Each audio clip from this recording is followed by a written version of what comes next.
ये जो अंधभक्त है ना इस देश के अंदर, ये पूरी तरह से बर्बाद करके छोड़ेंगे आप लोगों को। ये जो युद्ध का गेम चल रहा था और जो पूरा का पूरा ऑपरेशन सिंदूर, इसके ऊपर ट्रेडमार्क भी ले लिया, इसके ऊपर वो पेटेंट भी बुक करा लिया, फिल्म भी बनने की तैयारी हो गई, बॉलीवुड को भी मसाला मिल गया, खबरें भी चल पड़ी, टीआरपी का भी खेल चल गया, बीजेपी के समर्थकों को खूब ट्रोल करने का मौका भी मिल गया, लोगों को मुश्किल से मतलब गुफा से निकाल भी दिए इन लोगों को। अभी एक बहुत ही डरावनी भयानक खबर आप सबके सामने है जिससे आपका दिल दहल जाएगा। 2 साल पहले हमने आपको बताया था कि ये गुलाम, वर्ल्ड इकोनॉमिक फोरम का गुलाम नरेंद्र मोदी WHO के अंडर में आने वाली मतलब हेल्थ ट्रीटी को, जिसको पेंडेमिक ट्रीटी का नाम दिया है इन्होंने, उस पर साइन करने वाला है।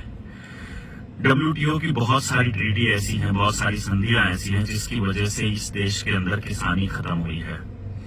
अब ये ट्रीटी आई है, ये अब आपके बच्चों के हेल्थ के ऊपर सीधा सीधा हमला है। इस ट्रीटी पे अगर साइन कर दिया है, 124 देशों ने इसके ऊपर साइन किया है, और इन देशों के अंदर इलेक्शन भी इसी बेसिस पर हुए थे कि इनमें जो जितवा के लाए हैं, पिछले 15 साल से जो खेल चल रहा है दुनिया भर की राजनीति में, कि वो वाले नेताओं को जिता के लाना है जो इस ट्रीटी पर साइन कर दें। वो साइन अब हो गए हैं। अब आप लोगों के सामने कोई रास्ता नहीं बचता है इस वर्ल्ड हेल्थ ऑर्गेनाइजेशन से बाहर निकलने के अलावा। भारत केवल बाहर निकल सकता है, इंडिया उससे बाहर नहीं निकल पाएगा। भारत है जो गांवों में बसता है, जिसकी अपनी व्यवस्था है। हेल्थ की व्यवस्था यदि वो अपनी बनाने की कोशिश करे तो इसके ऊपर जनता सरकार मोर्चा जल जंगल जमीन जानवर रोटी बेटी माटी की लड़ाई जो लड़ रहा है, शिक्षा स्वास्थ्य न्याय राजनीति खेती धर्म में से पूंजीवाद को निकालने की कोशिश कर रहा है, वो एक बड़ा प्रयास हो सकता है। भविष्य में हम आपको बता रहे हैं, अब आपके बच्चों को वैक्सीन जबरदस्ती लगाई जाएंगी, स्कूलों द्वारा लगाई जाएंगी। नया करिकुलम है, जो नई एजुकेशन पॉलिसी है, उसके अंदर भी ये मेंशन है कि स्कूल सुनिश्चित करेंगे वैक्सीन लगाना। वैक्सीन लगे हुए लोग ही बाहर निकल पाएंगे। और वैक्सीन के कितने फायदे हैं, ये अगर 3 साल में भी आपको समझ में नहीं आए हैं कि नुकसान है कि फायदा है, तो फिर हमारे बताने का कोई लाभ नहीं है। अभी आप लोगों को एक काम करना है बड़े लेवल पर, वो ये है कि एक बार ये बताइए कि ट्रीटी साइन करके नरेंद्र मोदी ने अच्छा किया या बुरा किया। आप इसके साथ हैं कि खिलाफ हैं? आपके बच्चों को जबरदस्ती वैक्सीन लगाई जाए कि नहीं लगाई जाए? मैं अभी देख रहा था कुछ टाइम पहले हिमाचल में जो गेम चल रहा है, और वही सब जगह चल रहा है। जो प्रवासी लोग हैं, यहाँ से प्रवासी लोग अमेरिका जा रहे हैं, अमेरिका से प्रवासी कहीं और जा रहे हैं, कनाडा से ऑस्ट्रेलिया और ऑस्ट्रेलिया से कनाडा, ये सबको प्रवासी और शरणार्थी बनाने की दिशा में काम कर रहे हैं। या तो नौकरी के नाम पर या बिजनेस के नाम पर लोग अपनी जगह बदल रहे हैं। ये खतरनाक सिचुएशन है, इसलिए क्योंकि यदि आप मूल जगह पर नहीं रहते हो तो शरणार्थी माने जाओगे, और शरणार्थियों के कोई अधिकार नहीं होते और वो लड़ भी नहीं पाते। अपनी मूल जगह पर ही आप लड़ पाओगे क्योंकि आप वहां के मालिक हो, आप इस धरती के मालिक कहलाए जाओगे। यूनिवर्सल लॉ है ये। अब आप लोगों को इसके ऊपर लंबी चर्चाएं शुरू करनी पड़ेंगी, और जो रास्ता बता रहे हैं, चाहे वो स्वदेशी का रास्ता हो, चाहे वो अपने संसाधनों को मैनेज करने का रास्ता हो, या जो एक तरह से एनर्जी, जो मस्कुलर एनर्जी है, यानी कि मसल की जो एनर्जी है उसको जो यूज करने, मांसपेशीय ऊर्जा को यूज करने का जो हम लोग कॉन्सेप्ट बता रहे थे आपको, जो बाबा नानक ने भी दिया था कीरत का कॉन्सेप्ट, उसके ऊपर भी बहुत लंबी चर्चा करने की जरूरत है। अभी हम अपना स्टैंड क्लियर कर देते हैं कि हम इस ट्रीटी के खिलाफ हैं, और इसके ऊपर बड़ा अभियान चलाने की जरूरत है कि हमको इस ट्रीटी से बाहर आना है।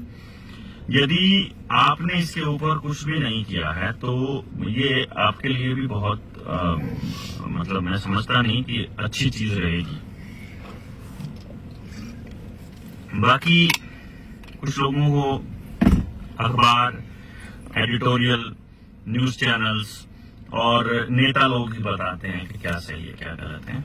उनकी अपनी बुद्धि तो बिल्कुल भ्रष्ट हो चुकी है। मोबाइल में 24 घंटे लगा रहना और उसी के हिसाब से सोचना, वही कंज्यूमर मतलब की जैसी सोच हो गई है।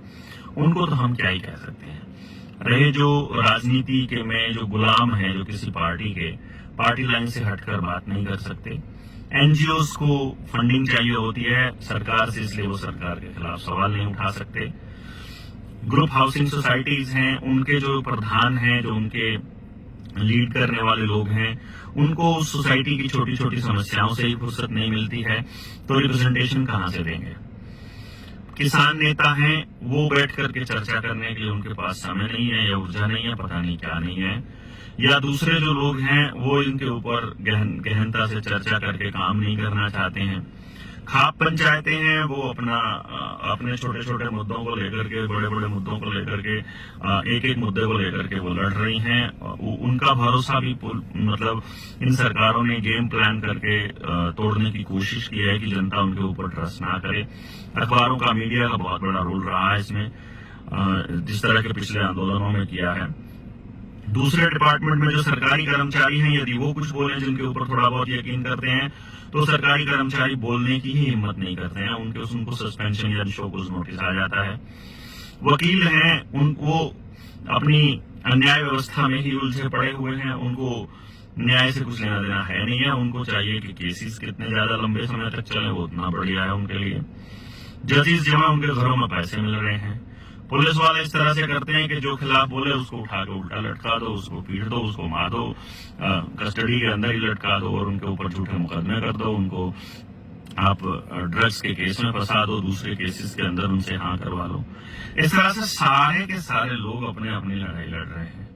तो जो माँ बाप हैं, जो अपने बच्चों से प्यार करते हैं, वो केवल इसके ऊपर खड़े हो सकते हैं। मुझे लगता नहीं इनमें से कोई भी माँ बाप होगा, या अगर है तो उनको इतनी अकल होनी चाहिए कि उनको अपने बच्चों के लिए तो कम से कम लड़ना ही होगा। बाकी हम लोग अपनी कोशिश कर रहे हैं। 21 तारीख से 25 तारीख तक मैं गांव फफड़ाना में होऊंगा। आप सारे लोग जो भी कभी किसी की बात आती है, हम आपसे मिलना चाहते हैं, कोई कहता है हमें बात करनी है, तो भाई फफड़ाना में होऊंगा मैं। गाँव में अपने फल्गू पे ज्यादा चांसेस रहेंगे मेरे होने के, मैक्सिमम समय में फल्गू पर बिताऊंगा।